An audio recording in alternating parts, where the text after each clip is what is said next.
Like Artie was the first one off. Is it an Artie night tonight? Well, I was going to wait to say I want you guys to write two different articles in case I'm wrong. So I'll let you know. Yeah, Artie's playing tonight. Just his turn. Like, is it just time to get him back in there? Or Well, Lanks has played, I don't know, 5, 6 in a row. Maybe he's a little tired, but I think Artie's got to get in there. You think you like the challenge for him too? I mean, he showed you in the postseason what he can do, Artie. He goes up against a team tonight that's pretty good in track meets, and he's just having a great start. Yeah, Artie did a great job for us last year. He's had a start. First start was just okay. His second start wasn't that bad. So it's not a big deal. He's played a lot of good hockey for us. You suggested the other night that maybe some changes to the power play's coming. Can we expect to see a different look? Well, I think it's more a couple of little things technically or structurally, not much. It's more the mental aspect. So we worked on that yesterday. Rick, how much of a puzzle is Elias Pettersson, the way that his play has been? You look at the last few years, his shot attempts have gone down. He used to be a guy who would shoot the puck, now he seems to be passing up on shots. I've heard last year he kept on talking about getting him to skate more, moving his feet. We're hearing it again this year. How are you trying to solve it, and what's happening? Well, I think the biggest thing is, everybody wants this one-timer. It's not there because people are on you. You got to move your feet. You start with that, and I think he has moved his feet on some games where he's had some opportunities. I thought the Chicago game, the power play, we scored those 2 goals because of him. He went from the flank right to the net. 2 guys went to the link. Millsy got a goal, and somebody else because of that. Sometimes if they overplay somebody in front, then he'll have his one-timer. So it's game to game. I don't know what the other PK is going to do sometimes, and you just got to react off the structure of the other team. Is he the kind of guy that you have to bolster his confidence? Because his confidence, he used to be so confident with the puck, and you just haven't seen that look from him. Yeah, confidence is watching video, practicing hard, all those sort of things that he's trying to do, and spend a lot of time with different coaches, and then you just got to apply it. When it's been a while since you've been dominant, can you sometimes forget how to be dominant? Well, there's a lot of good teams out there. It's we're still trying to find our way, but we got 1 regular season loss, and then was it 9 games. So we're doing some good stuff. This is a resilient team. Like even last year, we're down 2. We always come back. I shouldn't say always come back, but we have the resiliency to do that. So I'm really proud of these guys, how they do it. Now, is there stuff that we got to work on? Yeah. The middle of the ice, we talk about body position and all that sort of stuff. But in the, when you're winning games or getting points, when you're making mistakes, that's a good thing. We just got to recognize we're making mistakes. Sorry, I was talking specifically about Petey, just following up Jay's question. Oh, sorry, about... Right, just sometimes when you haven't been dominant in a long time, it's been about half a season now, can you sometimes forget how to be dominant? Yeah, you look at old video, you think of different ways to do it. Confidence, every try to give you confidence, but it also has to be within yourself. And I think that's every player. Everybody goes through bad stretches, and sometimes you just got to wake up in the morning, roll your sleeves up, and say, "How am I going to stop it?" And that's really what it comes down to. Have you seen enough of that from Petey? Pockets of it, yeah.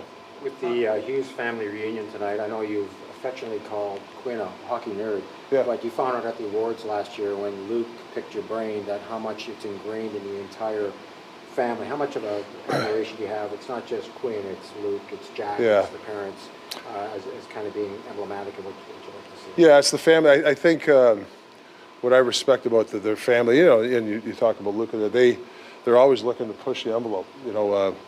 A couple of years ago, Hughes didn't have the shot, and he worked senselessly on his shot, like just every day in the summer the last couple of years, and now he's got one of the best shots on our team. Like he can deliver at any angle.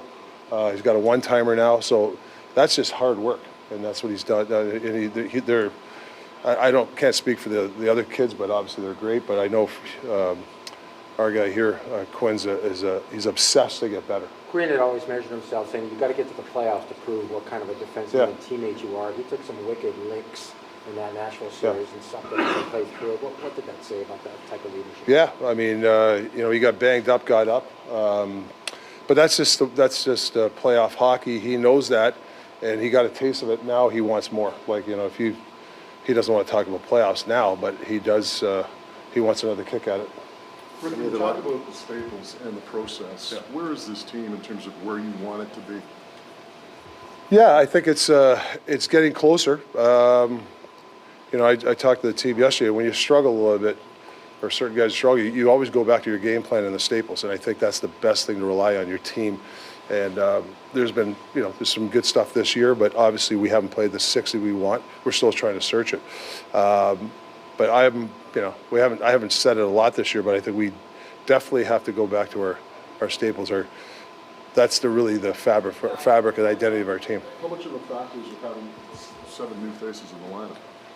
Yeah, I mean, you look around the league, the new team, new players. It's different. Some guys have different systems. Trying to get used to a guy, like maybe the team you were on before does this. Now we do this. So there's a lot of you gotta let that chemistry happen. So I think but that's what I mean. I'm just seeing a little bit more of that happening better. I mean, obviously we're not going at a huge pace because it's early in the season, but I think we're chipping away at it. You talked about getting points, right? And is there a sense of, maybe a false sense of security, maybe not so much with your veterans, the guys that know what it takes, what you want, but maybe with the newcomers? And what I mean by that, you're picking up points, but maybe you're not following the process to pick up those points, and sooner or later, that catches up to you. We all told, they all know. It's been the message loud, clear, not just for me, other coaches and other players. So it's not, there's no false sense of security here. That we know we have to play better, but also too, we got to give these guys credit too. We're getting points, so you got to try to find that sweet spot. Power play is running motions. What does it look like? Well, great question. To me, the intensity, coming up with loose pucks, sticking to the game plan, and then especially in the third period when you have a team on the ropes, just have that killer instinct. Being able to, you beat pressure, take it to the hole. If that's the play, we should have 3 guys around the net when you take it to the hole, not one guy in their spot looking for a one-timer. I mean, everybody wants one-timers, everybody wants their shot. That might not happen sometimes as you play teams that are really good penalty kill guys, and so there might be just a good old-fashioned take it to the net. You might hit a backdoor play, or you might make a nice play. These guys, the goals they've scored, they've made some nice plays, but look at Millsy's going Chicago, shot off the boards in the net, guy in front. You got to have a lot of those goals, especially, and I hate bringing up the playoffs. The playoffs, those are the type of goals, so why not start now? Any other lineup changes? No, that's it. Good. How did you get in here? Oh my God.